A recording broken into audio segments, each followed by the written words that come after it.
Narrative consultation companies are a plague on the video game industry, and it doesn't look like they're going away anytime soon, but we are fighting back and speaking with our wallets and trying our very best to voice how unhappy we are with companies like this.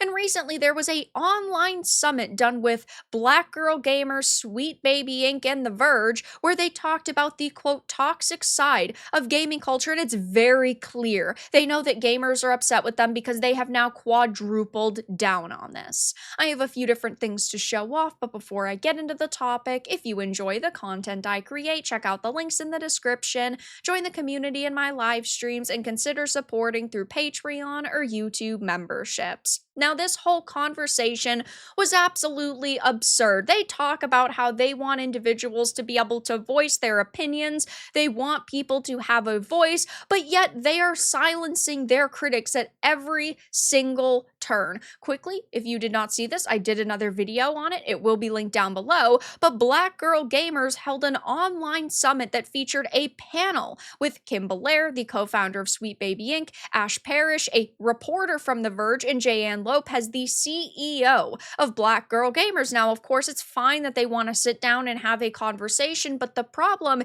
is in the way in which they just constantly attack gamers and the industry, and they sound so egotistical, like they are always correct and everyone else that they disagree with are completely wrong. They talk about how they want to have authentic, real conversations about the industry while stifling any dissenting voices. It's not like they had anybody with an opinion that's different from theirs on this panel, and that's just the playbook that they go by. They do not actually have conversations with people like me, like other content creators. I mean, this is a Smash JT article. I'm sure Smash JT would sit down and have a conversation with them, but they do not like that. But instantly, as soon as you go to the video, you can see that they were from the start silencing people. They knew they were going to receive backlash, and they actually were hiding comments. Now, I think everything is just being filtered, and clearly they're not going through and accepting them. But when I did my previous video, there was only one comment that said, let's go BGG. But now they've accepted another that simply says, can't wait to see more of this channel. So they are looking at our feedback. They know that people are upset, and to top all of that off, they've now actually disabled the likes and the dislikes. Now, of course, YouTube automatically has dislikes disabled. You actually have to download a plugin, an extension, in order to view them, but those are pretty accurate, though now they've just decided to completely shut down the numbers because they were getting utterly ratioed. When I had done my last video, it was at 36 likes to nearly 1,500 dislikes, and I bet that that is continuing to skyrocket.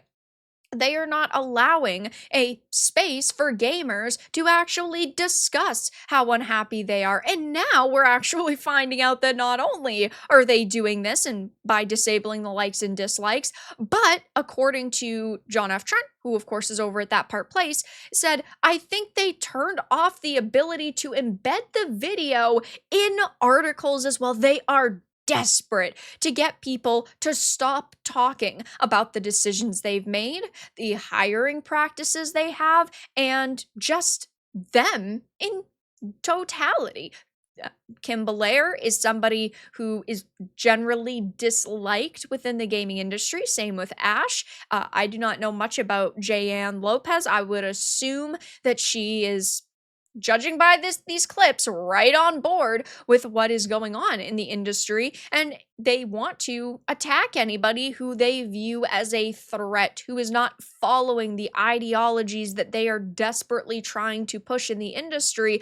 But when you are a public figure, when you are a CEO of a company, whether it's Black Girl Gamers or a CEO of a Sweet Baby Inc., you are bound to face backlash. Look at Ash Parrish. She is somebody who puts up articles publicly that people are also allowed to respond to publicly, and people are now pointing and laughing. And of course, not only this interview and the way that they've responded, but just at Black Girl Gamers, at Sweet Baby Inc., because people do not think that narrative consultation companies are good for the industry, which of course is a stance that I hold as well. I do not think that narrative consultation companies are a positive. I do not think that they are helping the industry. And if you are so bad at your job as a developer that you have to outsource, you have to hire other people to tell you what you're doing wrong and then watch them make it worse, you probably shouldn't be making a game at all. You shouldn't have a budget for $100 million freaking dollar game that you are in control of.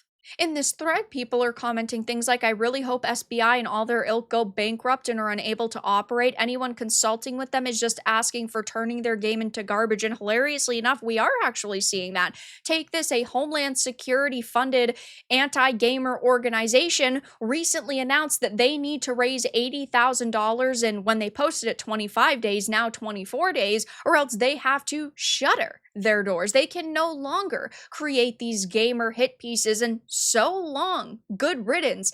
I can't particularly say I feel bad for these people who may lose their jobs when at the end of the day their jobs are to destroy an entire industry. They fight back against what they call as, quote, extremism in gaming, and how, of course, gamers are bigots and ists and phobes. They wrote a infamous article back in March about responding to Gamergate 2, where all they did was defend Sweet Baby Inc. and consultation companies and titles like Suicide Squad, Kill the Justice League. And I can't feel bad for these people that are going bankrupt and are unable to operate, but that situation's hilarious because you'd think that with government funding, you'd be able to, continue on with what you're doing with all of your activism, but that's not working out for them.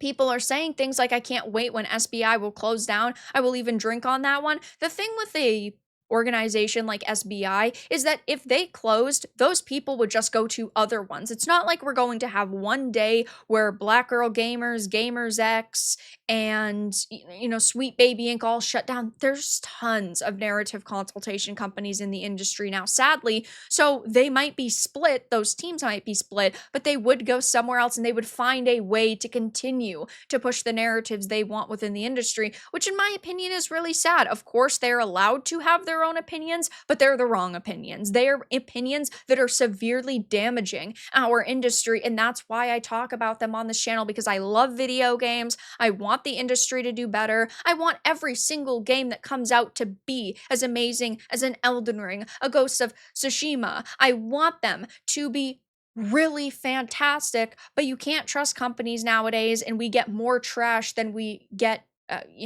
gold mines. And I don't see a single game that has been exceedingly successful that one of these companies has worked on. Even God of War Ragnarok, which yes, a lot of people were happy with, had questionable content, and it did still face backlash.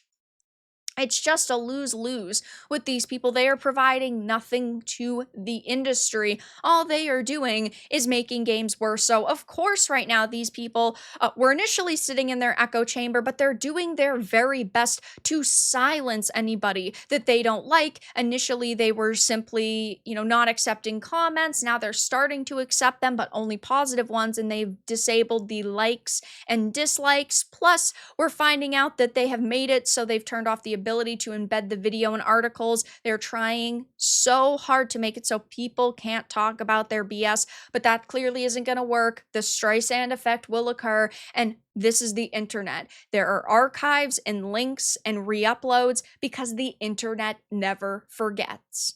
But that's all that I really had to discuss in this video. Let everyone know your thoughts in the comments below. If you enjoyed this, give it a like, and if you didn't, give it a dislike. I appreciate your support either way, but I'll talk to you all again in the next video really soon.